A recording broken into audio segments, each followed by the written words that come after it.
mohon maaf pimpinan, ini jangan menjadi bola liar. Nggak, gini Pak Menteri, boleh dijawab, ditanggapi saya dikit? biar seperjelas ini Pak Andre. Jadi gini Pak Menteri, seolah-olah bahwa kami di Kementerian Investasi mengeluarkan izin lain. Tolong sampaikan izin mana itu. nah kita win-win aja. Kalau dianggap sampah sama smelter Tiongkok itu, yang sampah itu kita ekspor saja. Urusan semen nanti dicatat dalam kesimpulan rapat ini. Saya terganggu betul. Nanti Pak Imam, Deputi Dalax, kita melakukan audit produksi dari seluruh semen.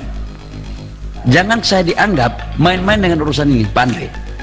Saya sejak mahasiswa nggak pernah main-main.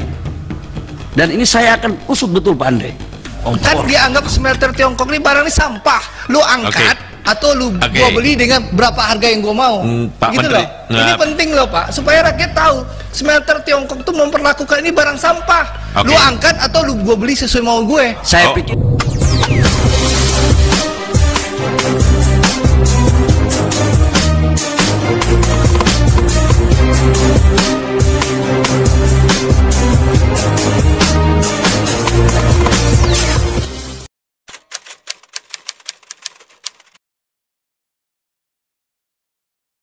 di Komisi 6. Pak Menteri yang saya hormati, pertama tentu kita apresiasi dulu dong Pak Menteri, Kementerian Investasi BKPM meraih opini wajar tanpa pengucilan. Itu luar biasa prestasi Pak Bahlil. Itu satu. Yang kedua Pak Bahlil tadi melengkapi Mufti, tadi kita sudah dengar ya, dan kita sudah berulang-ulang kali bicara di sini. Waktu itu terakhir bahkan Pak Bahlil, Menteri Investasi, Pak Menteri Memperin ini yang jarang hadir di Komisi 6, akhirnya pindah ke Komisi 7. Tuh Pak AGK juga janji di sini bahwa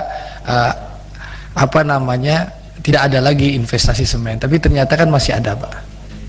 Itu satu ya. Ini tolong dibereskan Bapak. Yang paling concern itu sekarang pimpinan, saya, Pak. Pimpinan mohon maaf, boleh nggak saya? Boleh. Silahkan Pak Bahlil. Izin pimpinan. Ya nggak apa-apa. Ya. Saya izin Pak Andre, menyangkut semen. Saya kok malah jadi bingung ya. Kelihatannya Pak Andre lebih tahu izin semen daripada saya nih kelihatannya. Pak Andre, saya ingin menyampaikan kepada Pak Mufti juga.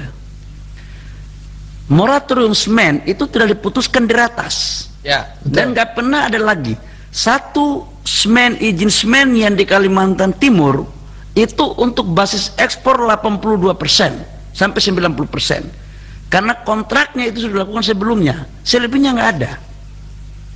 Dan izin yang diperbolehkan itu hanya di Papua. Kenapa di Papua?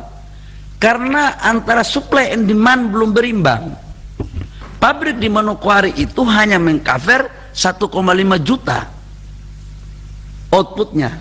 Sementara di Papua sekarang menjadi 1,8, 1,9 juta. Di lebihnya nggak ada. Jadi saya mohon juga, mohon maaf pimpinan, ini jangan menjadi bola liar. Nggak, gini Pak Menteri, boleh dijawab, ditanggapi dikit? Biar seperjelas ini Pak Andre. Jadi gini Pak Menteri, seolah-olah bahwa kami di Kementerian Investasi mengeluarkan izin lain. Tolong sampaikan izin mana itu. Nah, boleh kita tanggapin.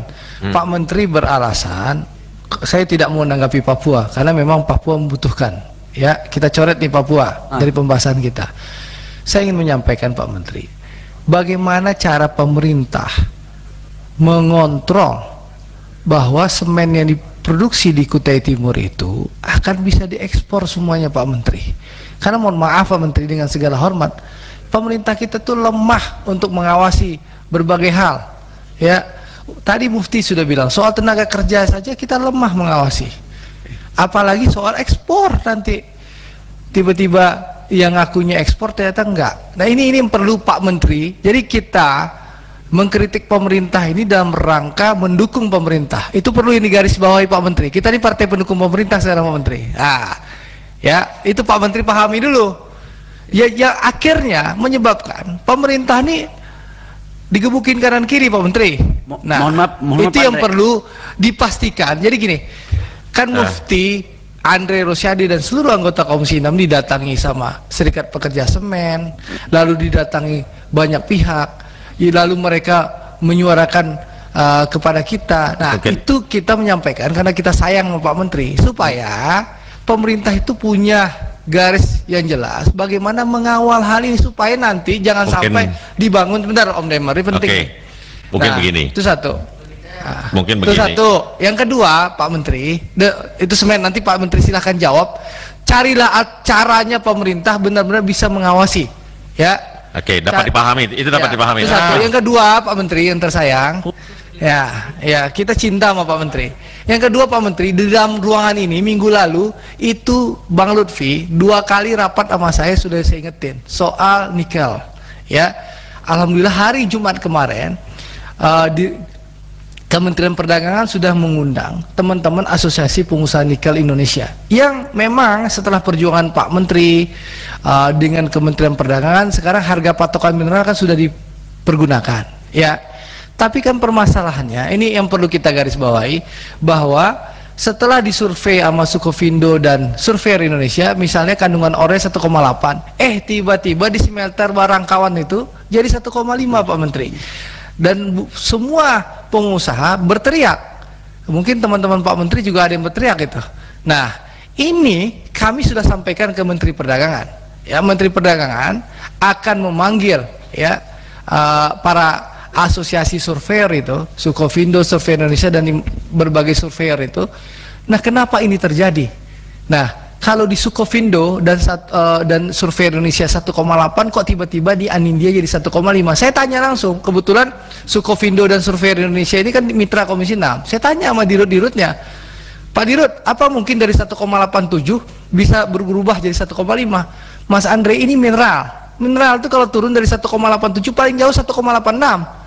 Paling jauh 1,85, nggak mungkin jadi 1,6 atau bahkan 1,5. Nah, ini yang kira-kira yang merugikan teman-teman pengusaha nasional kita, Pak Bahlil. Mereka sudah leasing, utang di bank, segalanya. Tiba-tiba nanti ditampil di smelter Tiongkok itu, Pak Bahlil, lu mau ambil, kalau nggak mau 1,5 udah lu angkat lagi.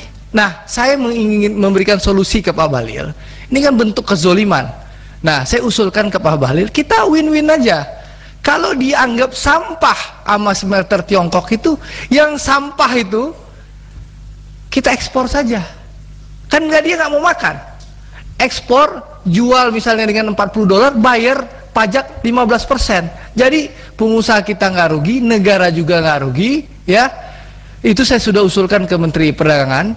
Nah, saya harapkan Pak Bahlil sebagai Menteri Investasi memikirkan ini dan membahas ini dalam ratas. Jangan sampai kita punya ini untuk bergen, Pak Bahlil, sama smelter-smelter Tiongkok itu. Jangan sampai smelter Tiongkok itu yang mengatur kita. Ini sumber daya alam kita harus dirasakan dan dirasakan dan dinikmati oleh rakyat Indonesia. Itu Pak Bahlil, dan saya percaya Pak Bahlil NKRI lah.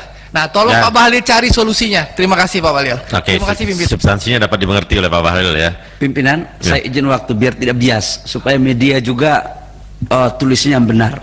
Sekali lagi Pak Andre, urusan semen nanti dicatat dalam kesimpulan rapat ini. Saya terganggu betul. Nanti Pak Imam, Deputi Dalax, kita melakukan audit produksi dari seluruh semen.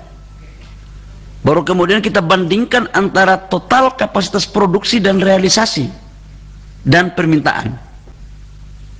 Sebenarnya saya nggak mau ngomong ini, tapi tolong juga jangan saya dianggap main-main dengan urusan ini, Pak Andre. Saya sejak mahasiswa nggak pernah main-main, dan ini saya akan usut betul, Pak Andre. Tetapi kalau kita dukung Pak Bahlil. Tapi kalau seandainya kapasitas terpasang akan lebih besar daripada kapasitas produksi dan kemudian permintaan semen naik, maka kami akan membuat kebijakan baru. Saya nggak pusing dengan yang lainnya. Saya ngerti ini cara main ini. Kita ini pedagang, Pak. Aku tahu ini cara main begini. Kalau kita sudah mengakomodir aspirasi, pertama Pak Andre yang mengusulkan untuk pembatasan moratorium semen. Waktu itu kami masih kepala BKPM, dan saya usulkan itu lewat ratas. Dan tidak mungkin saya mau menjilat lidah saya untuk mengambil itu. Biar Pak Andre tahu, aku kalau kementerian lain boleh Pak Andre ini, tapi kalau untuk saya urusan begini Pak Andre tidak perlu meragukan mereputi saya. Jadi Pak Imam, nanti dimasukkan dalam kesimpulan ini, kami akan datang mempresentasikan khusus terhadap kapasitas produksi dan realisasi produksi dikaitkan dengan permintaan negara. Jadi kalau realisasi produksinya katakanlah 6 juta, contoh, permintaannya sudah mencapai 7 juta, impor tidak menutup kemungkinan untuk kita pertimbangkan dibuka. Impor apa namanya? Pembuatan pabrik baru. Ya, nggak apa-apa, Pak Bahlil, ya, silahkan. Itu satu. Audit itu Dan kami meyakini ya kapasitas produksi kita 120 juta ya, hanya permintaan kita 60 juta. Itu faktanya. Terserah, nanti kita adu aja. Kita adu. Oke, nanti itu diaudit. Nggak apa-apa. Nggak apa-apa.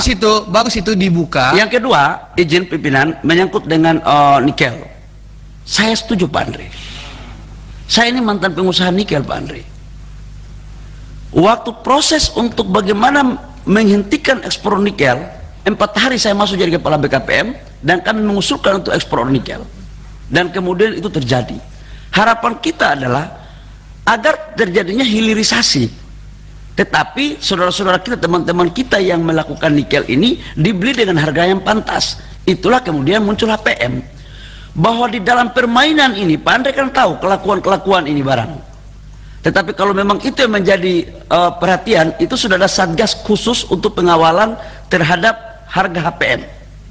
Nanti coba saya akan bicarakan Pak Andre dengan teman-teman satgas untuk mengklirkan ini.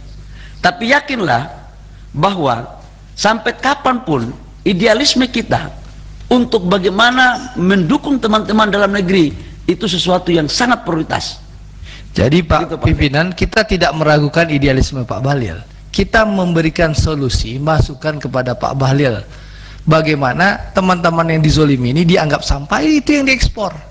Supaya kita punya bergen kepada smelter Tiongkok itu. Jadi kalau soal idealisme Pak Bahlil nggak usah kita ragukan. Kita kenal lah saudara Bahlil Haladia. Ya nggak mungkin bisa jadi mungkin sama dia. Gitu loh. Ekspor sampah dong. Jadi kita ekspor sampah gitu loh. Kan dianggap smelter Tiongkok ini barang ini sampah. Lu angkat atau lu gua beli dengan berapa harga yang gua mau. Pak gitu Menteri, loh. Ini penting loh Pak, supaya rakyat tahu smelter Tiongkok tuh memperlakukan ini barang sampah. Lu angkat atau lu gua beli sesuai mau gue. Saya pikir itu loh barangnya. Itu publik harus tahu. Jadi jangan sampai sumber daya alam kita dikuasai sama mereka gitu loh Pak. Thank you.